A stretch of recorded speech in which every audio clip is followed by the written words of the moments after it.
এবার ভারতেই পোড়ানো হলো দেশটির জাতীয় পতাকা। চরমপন্থী হিন্দু জঙ্গি গোষ্ঠীরা মুসলিম এবং অন্যান্য ধর্মাবলম্বীদের উপর অত্যাচার নির্যাতন করার কারণে আজকে তাদের দেশেই তাদের পতাকা পোড়ানো হলো। এটা তাদেরকে দেখতে হলো, কারণ তাদের ফলস্বরূপ এটা হলো। ভারত খুব বেশি তাফালিং করছিল। দেখেন আজকে ভারত বিভক্ত হয়ে যাচ্ছে, নিজেদের দেশে নিজেদের পতাকা পড়ছে। আজকে ভারতকে বারবার তাদেরকে বলা হচ্ছিল, তাদেরকে সতর্ক করা হচ্ছিল যে আপনারা মুসলিমদের বিরুদ্ধে এত অত্যাচার নির্যাতন করবেন না, মুসলিমদেরকে নিষ্পেষিত করবেন না। আজকে ভারত নিজেরা দ্বিধা বিভক্ত হয়ে গেছে। দেখেন তাদের দেশেই তাদের পতাকা পোড়ানো হচ্ছে।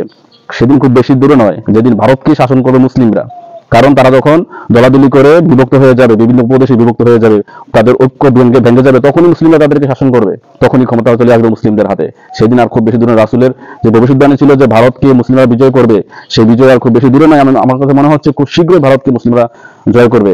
তাদের নিজেদের দেশে তাদের নিজেদের পতাকা পোড়ানো হচ্ছে, তারা নিজেরাই তাদের পতাকা পড়ছে। আজকে ভারত ঐক্যবদ্ধ নেই। তাদের প্রদেশগুলোতে আজকে স্বাধীনতার জন্য যুদ্ধ করছে, সেভেন সিস্টার্স স্বাধীনতার জন্য যুদ্ধ করছে, তারা বাংলাদেশের সাথে চলে আসতে পারে।